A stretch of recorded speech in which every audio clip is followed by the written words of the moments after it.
What's good, YouTube? It's your man Rage King back with another one. Yes, another upload to the channel. And before we get started, I ask if you would please go down there and hit that like button, hit that sub button, hit that share button, hit that bell for notifications if you're new. Welcome to Rema Rage TV. This is how we do Rage and Rebels. Crown up. And if you're new to the crew, welcome to the Rage and Rebel Revolution. Now let's vibe. And y'all, a lot to unpack, man. A lot to unpack. Just got through seeing Summerslam 2021. It just went down, man. So let's get into it now.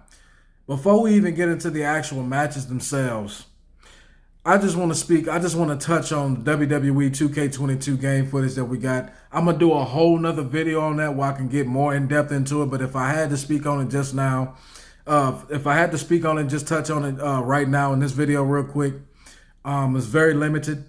To be honest with you, it looked like an updated version of WWE 2K20. You understand what I'm saying? It looked like they took the models from 2K20 and just made them prettier. And then there we go. We didn't see any actual matches. We didn't see any actual match types. We didn't see any of that. It was just a couple snippets. And then here's the thing that got me the most was the release date. Everybody was thinking that since we haven't had a WWE game in so long, a legit WWE simulation game in so long, that we were probably going to be getting this wrestling game probably around later this year, October, November, maybe possibly December. But the game is not releasing until March of 2022, not 22-22. That's 200 years in the future. But March 2022, man. I'm not really too happy about that, but I do get it. I don't want to get too much into that because we got a lot more to cover. All I'm just going to say on that is the WWE 2K22 game is supposed to release in March of 2022. We did get a little bit of gameplay, but not much. But I'm going to dedicate a whole video to that later on. Now, having said all that, let's get into SummerSlam, bro. Now, don't get me wrong. SummerSlam, it to me, the show was a big hit, and it was a big swing. It was a lot of hit or miss in the show. You understand what I'm saying? What I mean by that is it had its good moments, like Damian Priest winning the U.S. Championship. I'm all for that. You understand what I'm saying? A good match with Sheamus. You understand what I'm saying? A good tag team match with the Usos and Rey Mysterio and the Mysterios. You understand what I'm saying? A decent match. And then there were things like Sasha Banks not showing up for her match, whatever happened with that, and the return of Becky Lynch. Here's my thing. I didn't have a problem with Becky Lynch returning. To be honest, I felt like that's a return that should have already happened. However, my problem with her return is the fact y'all had her return and squash Bianca Belair, who is clearly a better in-ring competitor. Yes, I said that. Becky Lynch has been gone damn near 2 years. She came back with the mom butt. You understand what I'm saying? She came back with a mom booty. Which I'm not capping on the booty, you understand what I'm saying? But my whole thing is bro, y'all could have brought back Becky Lynch and there was no reason to squash Bianca Belair. The girl that sat there and won at WrestleMania, she was the strongest thing y'all had going in the women's division on SmackDown. And then y'all just took months of build-up and hype and her just thrashing and bashing everybody she went up against. And y'all just made it completely irrelevant in a matter of a few moments. That was a horrible decision to have Becky Lynch crush and what's the word I'm looking for? That was just not the right move to have her squash. I said crush. Yeah, that was the wrong move to have her squash Bianca Belair. That just made everything that involved Bianca Belair completely irrelevant, in my opinion. What they should have done was save her return till after the match, have Bianca win, and then set that match up for a later pay-per-view. There was no reason for Becky Lynch to come back and win that championship the way she did. And if you just felt like you had to absolutely put the title back on Becky, why not have those two bras, Bianca Belair and Becky Lynch, go at it for a good 10 to 15 minutes? It would have been a hell of a match. And to be honest with you, I felt people would have been more accepting of her winning that way than to sit there and just have Bianca Belair just get completely thrown away and wasted. Because it felt like to me that's all Bianca Belair tonight was proof that Bianca Belair was wasted. There's no reason why you squash her. Another thing I had a problem with. Why in the hell did y'all not have Bobby Lashley go over Bill Goldberg clean? There was no reason for Bobby Lashley to be struggling with Goldberg whatsoever. You let Brock Lesnar beat Goldberg clean. You let Drew McIntyre beat him clean. But y'all won't let Bobby Lashley beat Bill Goldberg clean. What was the point of that whole thing? Why are we continuing to put 60-year-old men in the ring with men who are in the prime of their life and need to be winning as much as possible to build their legacy? Why do we have to sacrifice the legacy of men trying to build their own for men who already have one? That makes no damn sense. All right? I'm going to go off on this. I'm going to say another thing. That match with Roman Reigns and John Cena. Decent match for guys that have a total combination of maybe 6 or 7 moves between the two of them. You understand what I'm saying? Decent match. To be honest with you, I was looking forward to it just to see if John Cena was going to win that 17th championship. It seems more apparent now that John Cena has won all the world championships he's going to win. I would not be surprised to see Randy Orton come up and break that record within the next few years, to be honest with you, because he's at 14 now, and Randy Orton looks like he's got a good 4 or 5 world championship, decent reigns, or decent title reigns left in him. He's got at least 4 or 5 more. So I think the writing was on the wall that John Cena's not going to win another championship, the world championship at least. So I think that's going to be Randy Orton to break Ric Flair's record. That's just my opinion. And here's a question that I see nobody truly asking that needs to be asked too. We saw the return of Brock Lesnar, right? Brock Lesnar came back after Roman Reigns retained his championship, right? Here's my question. Y'all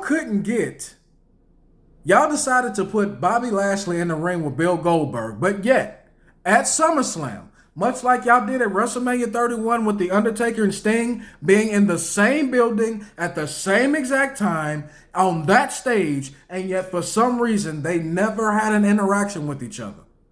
So I asked this question. How in the hell do y'all have Bobby Lashley and Brock Lesnar in the same arena at the same time, with one of them being the world champion, and they not interact once? You mean to tell me that we got to sit through Brock Lesnar, Roman Reigns once again, instead of getting Bobby Lashley versus Brock Lesnar, which should have happened tonight? What was the reason to not have Bobby Lashley and Brock Lesnar go at it when you got them in the same building at the same exact time and one of them is your champion? Why? And then you don't even put over Bobby Lashley clean. You put him in there with no selling ass Goldberg. Bro, no disrespect to Goldberg. Bro, you've had your time. You have your legacy already. There is no reason your monkey ass should be in the ring no more. And then you can't even sell no more. Not because you can't wrestle. I'll be lying if I say that. You really can't wrestle. But damn, you can't sell no more. You can't even sell. MVP snapped you in the back of the knee. You didn't sell it. You had to look back and ask, did this nigga actually hit me? Oh, yeah, he did. Oh, shit. Bro, you can't even sell no more. So we can't get Bobby Lashley and Brock Lesnar for the WWE Championship, but y'all want to feed us Brock Lesnar versus Roman Reigns for the millionth fucking time. Why? Why? Why are we doing this? Why are we doing this? I had no problem with Charlotte Flair beating Nikki Ash. We all knew that Nikki Ash and her championship reign, that was just something. Let's go ahead and get this Money in the Bank out the way so we can have Rhea Ripley and Charlotte Flair go at it for the rest of the year. I'm all fine with that. I don't really care. We all knew Nikki was taking that pin. We all knew she was taking that loss. We all knew that. But my biggest takeaway is, bro, you know, I just don't get why y'all would put Roman Reigns in the ring with Brock Lesnar again. We've seen that 1,000, a billion, trillion times already. I will never understand how y'all got Brock Lesnar and Bobby Lashley in the same ring or in the same arena, and they are not wrestling for that WWE Championship. Y'all got Brock Lesnar coming back looking like a cross between a biker and a lumberjack. You understand what I'm saying? And then have him fight Roman Reigns. What's going to be the storyline with this one? Well, you stole my manager Paul Heyman to be just like me. Man, come on with that, bro. We don't want to see that. Much like we didn't want to see Bobby Lashley take on old-ass Goldberg, we didn't want to see Roman Reigns versus Brock Lesnar all over again. And we for damn sure didn't need to see Becky Lynch completely squash Bianca Belair, make her irrelevant, and toss her to the back of the line like she don't matter. Bro, that did not need to happen. That did not need to happen. So, like I said, the show was very hit or miss. It had its good moments, you understand what I'm saying? But to be honest, a lot of the good moments that they had were ruined with shitty endings. Like the ending to the Edge and Seth Rollins match. I don't know about y'all, but it felt like the Edge and Seth Rollins match, it felt like that match just ended on the whim just so we could hurry up and get these other two world titles out the way. You understand what I'm saying? Like, just having Edge win with a basic ass sleeper hold, bro. Who the hell is he? Roddy Piper now? Like, come on, bro. You could have had him win with a spear. You could have had him use that other submission move that the education. You could have had him use that, but you had him just get choked out with a random sleeper hole? Like I said, the good moments they did have were ruined with shit booking and shit endings, bro. Like, y'all had something, but then y'all just ruined it at the end. You understand what I'm saying? Like, it's like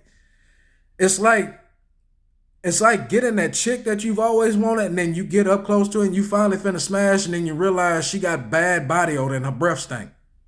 You understand what I'm saying? Like, it's like, damn, all this and you smell, bitch. Like, why? Why y'all doing it? Why are we doing this? That's exactly what it felt like watching SummerSlam. And I'm gonna end the video on this. To me, just to me, and I could be wrong. Y'all let me know down in the comment section if y'all agree with me or not. To me, it felt like everything that happened at SummerSlam was a reaction to CM Punk going to All Elite Wrestling. You understand what I'm saying? The return of Becky Lynch, the return of Brock Lesnar, all the different champions that got crowned tonight. You understand what I'm saying? Like Damian Priest, like Charlotte Flair, who became a 12-time champion tonight. You understand what I'm saying? Like Omos and Omos and AJ Styles, like Rated RK Bro winning the winning the tag team championships tonight. You understand what I'm saying? It just seemed like everything was done out of a reaction. And notice, when the hell have y'all seen a SummerSlam on a Saturday? But they not reacting to CM Punk signing to AEW. It seemed like that whole SummerSlam show was dedicated to, okay, well, y'all gonna bring CM Punk? Look who we brought back, and look who we gonna make champion now. It just seemed, I don't know. It just seemed like instead of WWE just being the best show they could possibly be, it seemed like they're just trying to one-up people who y'all said in y'all own words, WWE, are not competition, but yet I'm looking at what y'all doing, and what y'all doing seems to me like a direct response to what y'all saw happen Friday night. And I'm not talking SmackDown. But that's just my opinion, man. If I had to rate SummerSlam on a scale of 1 to 10, I'd give it a 6.5. I would have given it closer to an 8.5 to a 9, but it's just they ruined SummerSlam with terrible booking decisions and bad endings, like the ending to the Goldberg Bobby Lashley match, like the ending to the Becky Lynch and Bianca Belair match. A lot of it just didn't need to happen. A lot of it just didn't make it just didn't make a lot of sense to me.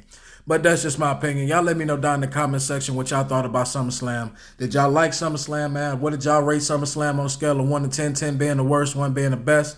As long as y'all remain respectful and logical, we can have a conversation. But that's going to be the end of my video, man. I hope y'all enjoyed it. It's been a pleasure making it for you. My name is Rage King. I am out, and I'll be back later on with more videos, more commentary, and more good content. Now, hashtag that enough said. See y'all later.